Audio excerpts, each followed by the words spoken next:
Tony was asked to come to Dieu Donne, invited to be a lab grant artist, do a residency of 13 days in the studio over the course of the year.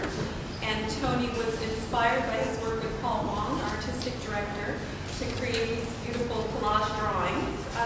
He was also inspired by the hobo alphabet, which, if you're familiar with the history of that, is a method of language that was used between the Depression-era hobos to communicate vital information as they traveled and worked throughout the country as migrant workers and that sort of thing, and conveyed both the positive and the negative, the support of the people that were there, and the generosity of people in certain places, or potential danger in other different areas.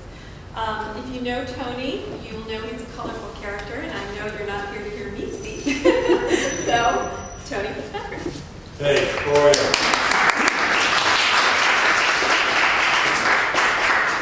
This is going right out on YouTube after this. Right next to the farting panda. This body of work has its genesis in a friendship I had for 32 years with a marvelous Chicago historian and writer and Pulitzer Prize winner named Studs Terkel.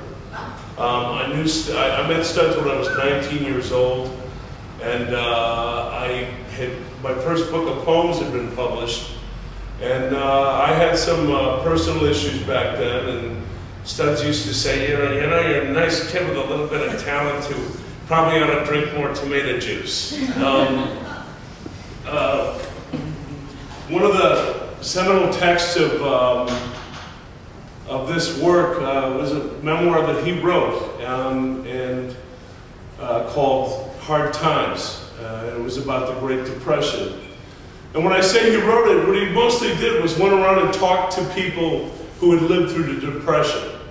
Studs Terkel was an exquisite listener, and my biggest influence as an artist to this day.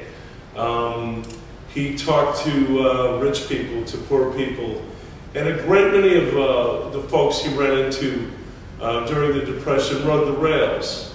And we always think of the Depression as when we most often heard about hobos, and the truth of it is that the first time America ever saw hobos was the day after the Civil War.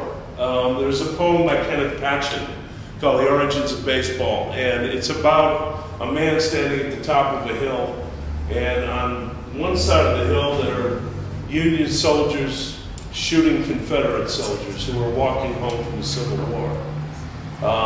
One of the provisions of surrender for the Confederacy was to lay down their arms. And they did, and were summarily, in many cases, slaughtered. I'm sure it happened the other way too. On the other side of the hill, Patchen's observer looks, and he sees them playing the first game of baseball. And the poem is called The Origins of Baseball. And in large part, it's an optimistic poem. It's about how baseball was invented to unite the North and the South. It was the game that was supposed to heal us. And after a fashion, in a way, it kind of did. But it didn't answer the question of the 300,000 unemployed men who had no homes to go back to.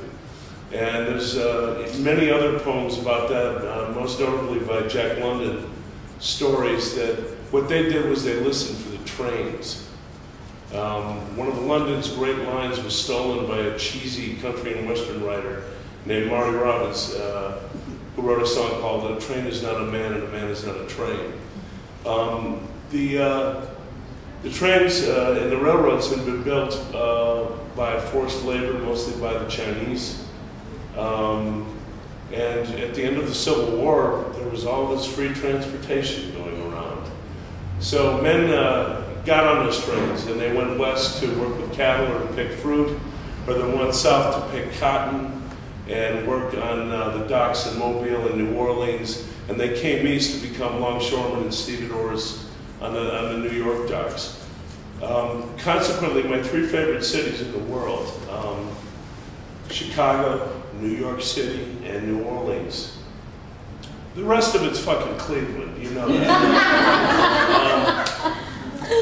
they were the homes of the biggest hobo jungles in the world, because this is where people came to get work. And after the Civil War, after the war that we slaughtered more Americans in than any of the other wars proportionately, what people needed was to get back to work and be able to restart their lives. In Chicago, my mom is 84 years old. She's a child of the Depression. Her father was a railroad man. He was a captain in a switching yard, and he was a gentle kind of guy who did not have it in him to chase the hobos off or turn the dogs loose on them.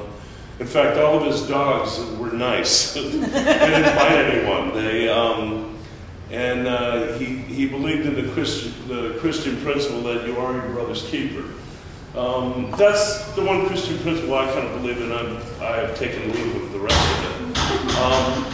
But those stories kind of rolled down in my family history. And oddly enough, in almost everything I ever read, there was some mention of hobos.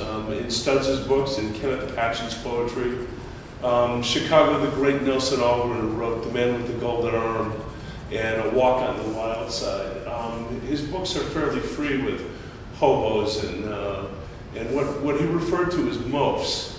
Now in Chicago, they used to beat on hobos and throw them in jail because there was a crime on the book called mopery, which meant if the police stopped you and you didn't have $1 in your pocket, you could be arrested for mopery. So very often there were lawyers bringing men disheveled in front of judges going, "Your Honor, the man is a known mope. He's a known mope that hangs around town and he's up to no good." I started this because a few years ago I started working on another book that's about New Orleans.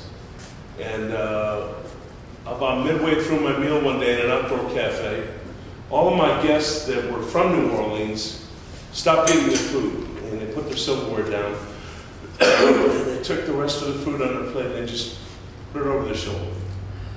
And somebody who was on the sidewalk who was hungry came over and took it and ate the rest of it.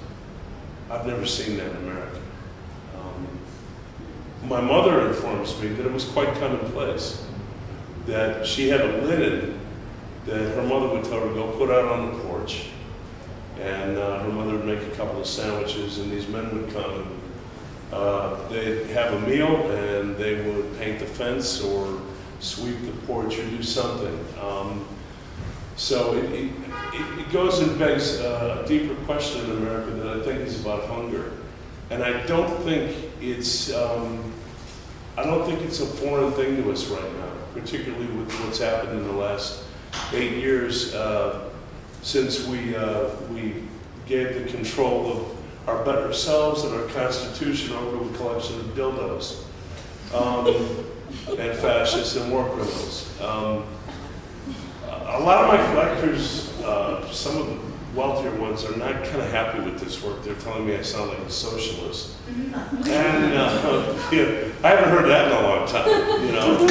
But what reignited this is my dear friend Eric Boyle is a tattooer, and a lot of the tattoos he uses are motifs from the hobo alphabet. And it struck something in me because as a kid, when I was 25 years old, I got a job tending bar right after quitting drinking. The only job I could get is my friend owned the bar, and oddly enough, the job kind of kept me sober because my buddies would come in at 7 o'clock, and then by like 10, you know, the creatures would come out, you know. But every afternoon, a man named Mr. Fowler would come in, and he would be scribbling on napkins. He would be scribbling all these, what I thought were just kind of doodles, and he was kind of a quiet guy. He would watch the White Sox game and drink Pabst Blue Ribbon. And one day I looked at him and I thought, there's something. I don't know exactly what they are, but they are something. I said, Mr. Fowler, what are those? Are they hieroglyphics? And he goes, pour me a free Pabst, and I'll introduce you to a lost language.